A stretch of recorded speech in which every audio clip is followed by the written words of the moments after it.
द्वारका नगरी में उस समय चहल पहल अपने चरम पर थी। समुद्र के किनारे बसी यह दिव्य नगरी मानो स्वर्ग का ही कोई टुकड़ा प्रतीत होती थी।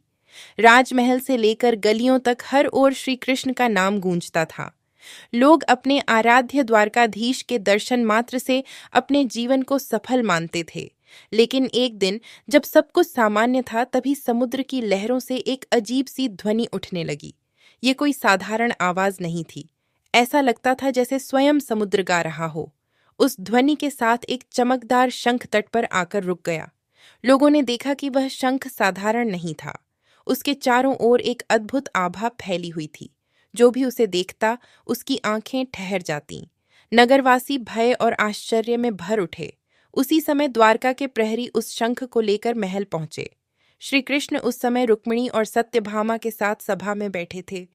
जैसे ही वह शंख उनके चरणों में रखा गया, पूरी सभा में एक अद्भुत सुगंध और प्रकाश फैल गया।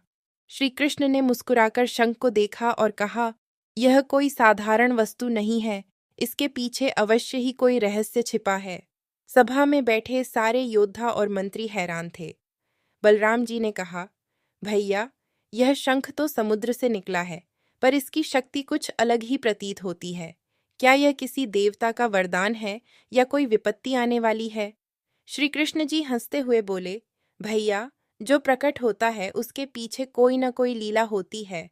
यह शंख हमें किसी नए मार्ग की ओर ले जाएगा। रात गहरी हो चुकी थी। पूरा महल निद्रा में रात गहरी हो चुकी थी। पूरा डूबा था, परंतु वह शंख सिंहासन के पास रखा चमक रहा था। आधी रात होते ही उसमें से मधुर किंतु रहस्यमयी ध्वनि निकलने लगी। श्री कृष्ण ध्यान में बैठे थे। ध्वनि सुनते ही उनकी आंखें बंद हो गईं और वे समाधि में चले गए। अचानक उनके सामने एक दृश्य प्रकट हुआ। एक विशाल सागर, जिसके मध्य में एक नगरी थी। वह नगरी स्वर्ण से बनी थी और उसके चारों ओर नागमणियां चमक रही थीं। वहां एक वृद्ध अर्षि खड़े थे जो कृष्ण को पुकार रहे थे, नंदलाल, यह शंख केवल तुम्हारे लिए है।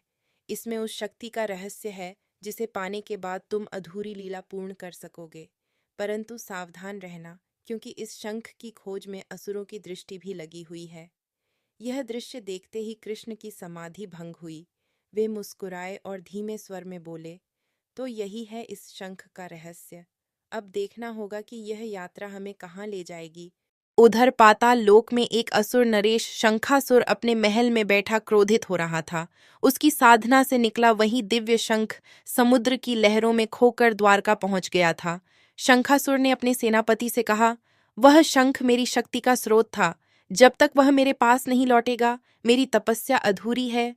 कृष्ण ने उसे पा लिया है, इसका अर्थ है कि अब मुझे उन्हें हर हाल में चुनौती देनी होगी। पूरे पाताल लोक में नगाड़े बज उठे। असुर सेना युद्ध की तैयारी में लग गई। सुबह होते ही कृष्ण ने बलराम और अर्जुन को बुलाया। उन्होंने कहा, भाइयों, अब समय आ गया है कि हम इस शंख के रहस्य को जानने निकलें। पर यह मार्ग आसान नहीं होगा। हमें समुद्र के गर्भ में उतरना होगा। अर्जुन बोले, माधव, आपके साथ रहकर कोई भी कठिनाई कठिन नहीं लगती।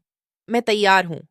बलराम जी मुस्कुराते हुए बोले, मैं भी देखना चाहता हूं कि यह अद्भुत शंख हमें कहाँ ले जाएगा।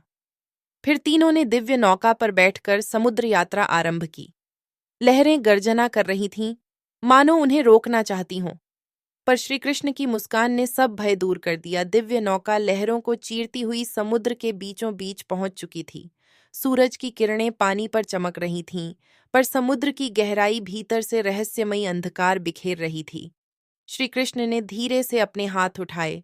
उसी क्षण समुद्र शांत हो गया। लहरें थम गईं, मानो अपने स्वामी की आज्ञा मान रही हों। तभी नौका धीरे धीरे समुद्र के गर्भ में उतरने लगी। अर्जुन ने आश्चर्य से देखा कि पानी में सांस लेना कठिन नहीं हो रहा था। वहां दिव्य प्रकाश फैला हुआ था और चारों ओर अद्भुत जीव विचरण कर रहे थे। कोई मणिजटित मछलियां, कोई स्वर्ण कच्छप, तो कोई चमकते हुए शंख। बलराम जी हंसते हुए बोले, भैया, यह तो लगता है जैसे दूसरा ही लोक हो। यहाँ का सौंदर्य तो द्वारका से भी विचित्र है। कुछ ही दूर जाकर उन्होंने देखा कि स्वर्ण से बनी एक विशाल नगरी समुद्र के भीतर खड़ी है। उसकी दीवारों पर नागमणियों की आभा चमक रही थी। यही वही दृश्य था जो श्री कृष्ण ने ध्यान में देखा था। नगरी के भीतर प्रवेश करते ही एक वृद्ध ऋषि उनके स्वागत हेतु खड़े थे। उनके शरीर से तेज निकल रहा था। उन्होंने हाथ जोड़कर कहा, स्वागत है माधव, मैं समुद्रगुप्त आर्षि हूँ। यह नगरी देवताओं और नागों की संयुक्त रचना है। यहाँ केवल वही प्रवेश कर सकता है जिसके हृदय में कोई छल ना हो। अर्जुन और बलराम विस्मित थे। आर्षि ने आगे कहा, तुम्हारे पास जो शंख है वह वास्तव में समुद्र मणि शंख है। यह उस काल में बना था जब देव और दानवों ने समुद्र मंथन किया था। यह शंख जिसके पास हो उसे 3 वरदान प्रदान करता है। 1 अप्रतिम बल, 2 अनंत ज्ञान, 3 और समय पर विजय।